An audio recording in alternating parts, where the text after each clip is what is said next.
மைதா மாவு இந்த அளவுக்கு பிசைஞ்சிக்கணும். இதில் எண்ணெய் உப்பு கலந்து மாவு பிசைஞ்சு 2 மணி நேரம் ஊற வைக்கணும். ஊற வச்சுட்டு இந்த மாதிரி லேயர் லேயராக வரும். அதில் சின்ன சின்ன பாலாக எடுத்து ரொம்ப அழுத்தம் இல்லாமல் லைட்டாக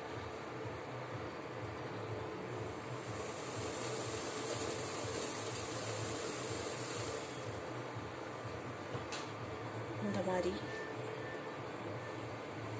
பிசைஞ்சிட்டு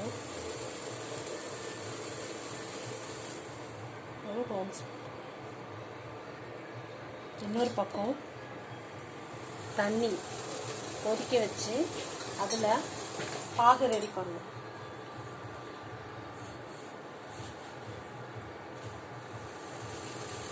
ஒரு டம்ளர்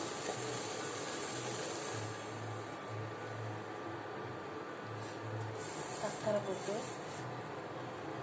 பாகு ஒரு கம்பி பதம் வர அளவுக்கு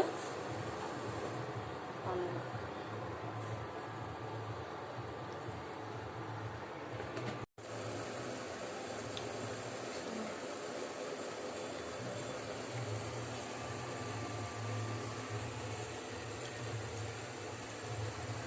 எண்ணெய் சூடாக்கிட்டு மீடியம் ஃப்ளேமில் வச்சுட்டு நம்ம செஞ்சதை ஒன்று ஒன்றா போட்டு பொரிச்சு எடுக்கணும்.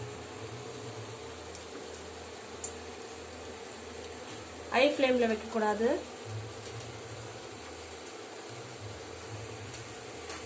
ஸ்லோவில் வச்சாதான்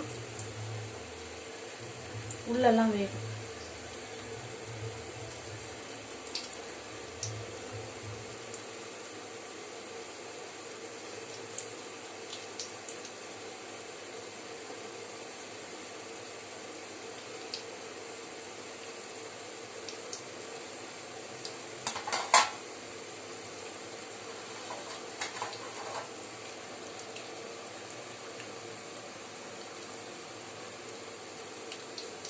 ஒரு 2 மினிட்ஸ் கழிச்சு திருப்பி விடணும்.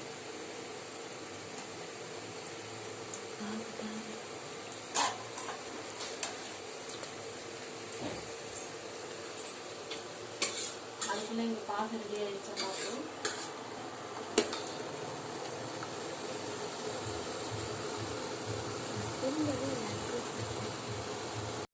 இப்போ பாத்தீங்கன்னா ஒரு கோல்டன் கலர்ல வந்திருக்கு.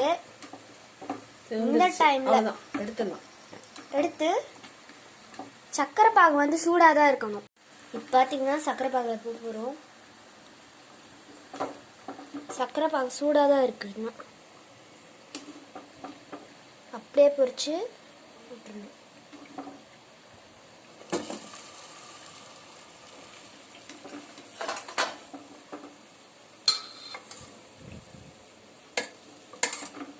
இதில் போட்டு திருப்பி விடணும்.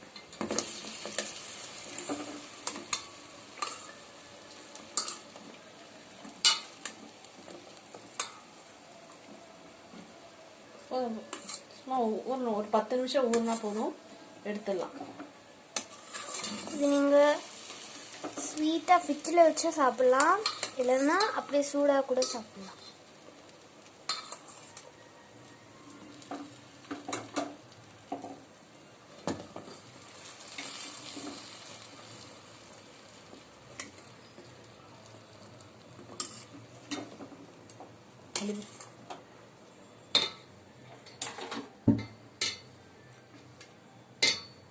அவ்வளோதான், நம்மளோட பாதுஷா ரெடி. 10 நிமிஷம் ஊறின பிறகு எடுத்துடலாம்.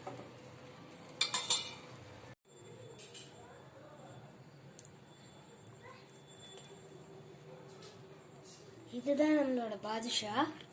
இதுக்கு மேலே கொஞ்சம் சக்கரை ஆட் பண்ணலாம். அம்மா நீ எனக்கு சொல்லித்தர.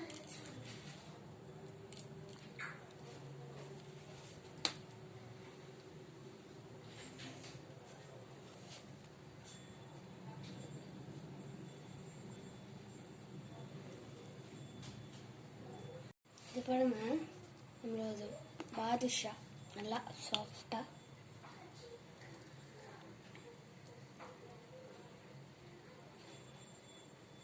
பார்த்தாலே தெரியும் நல்லா சாஃப்டாக வெந்திருக்கு.